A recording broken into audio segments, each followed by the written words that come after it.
ভাঙাড়ি বলে, ভাঙাড়ি। এই ভাঙাড়ির ব্যবসা নিয়ে তাদের যারা নিহত হয়েছেন এবং যারা ঘাতক তাদের মধ্যে ঝগড়া চলছে। ওখানে সিলভার জাত বিভিন্ন পণ্য, ইলেকট্রিক তার, সরঞ্জাম ইত্যাদির ব্যবসা, এগুলোর একটু দাম বাড়ছে, তাই এটার দখলদারিত্ব নিয়ে এটা শুরু হয়েছে। এই যে হৃদয় বিদারক যে ঘটনা, এর সাথে রাজনীতির কি সম্পর্ক?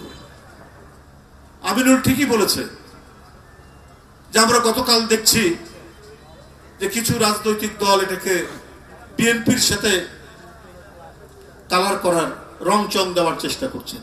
তো ওই ঘটনার সাথে বিএনপি কোথায় জড়িত দল হিসাবে? দলের নামধারী কেউ থাকতে পারে, আর এটা তো দলের কোনো পদ পদবী, আধিপত্য অথবা দলের কোনো মতাদর্শ নিয়ে তো ঝগড়া না। ঝগড়া হচ্ছে তাদের ব্যবসা নিয়ে, পার্সোনাল, ব্যক্তিগত ব্যাপার। এগুলো যুগ যুগ ধরে তারা ওই সময় এগুলো করেছে, কিন্তু এরা নানাভাবেই আজকে পরিবর্তন হয়েছে। ওই ওয়ার্ড পর্যায়ে কোনো না কোনোভাবেই তারা কোনো সংগঠনের সাথে তারা জড়িত হয়েছে, যেটা হয়তো কেন্দ্রে, মানে ওই সংগঠনের বিএনপির সেই অঙ্গ কেন্দ্রের নেতারা জানে না, মহানগরীর নেতারা জানে না। এখন রুট লেভেলে তো সবসময় মানে বোঝাও যায় না, কারণ আমি আগেই বলেছি বিএনপি একটি বিশাল পরিবার।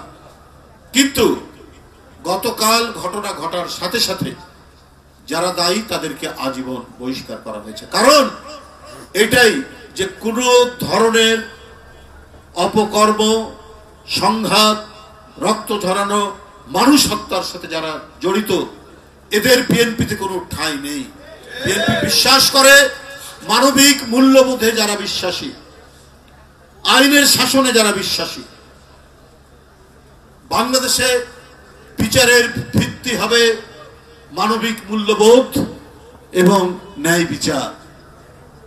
সে যে পরিচয় থাক না কেন তার, ও যদি মাটির গভীরে যায়, সেই মাটির গভীর থেকে টেনে নিয়ে এসে বিচারের সম্মুখীন করে এমন দৃষ্টান্তমূলক ব্যবস্থা গ্রহণ করুন যাতে দেশের আরো অনেক সমাজ বিরোধী মানুষ যেন আতঙ্কিত হয়। এ ব্যাপারে তো কখনো কার্পণ্য করেনি কারো ব্যাপারে। সারা দেশে যারাই কোনো ধরনের ঘটনা ঘটেছে সেইখানে তো এই পদক্ষেপ নেওয়া হয়েছে এবং হচ্ছে, প্রতিদিন হচ্ছে।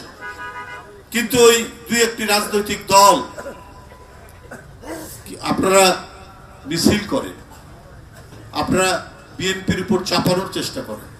আমরা যদি শেখ হাসিনার মতো নিশ্চুপ থাকতাম, আমাদের অঙ্গ সংগঠনের নামে যাদের পাওয়া গেছে তারা যদি নিশ্চুপ থাকতো, দল থেকে বহিষ্কার করে দিত না দিত তাৎক্ষণিকভাবে, তাহলে এক কথা ছিল।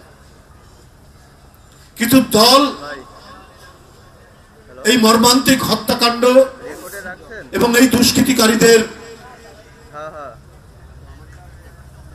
অবিলম্বে তাদেরকে ধরে তাদের দৃষ্টান্তমূলক বিচার এবং এই হত্যাকাণ্ডের তীব্র নিন্দা জানিয়েছে। তাহলে আপনারা মিছিল করছেন কেন?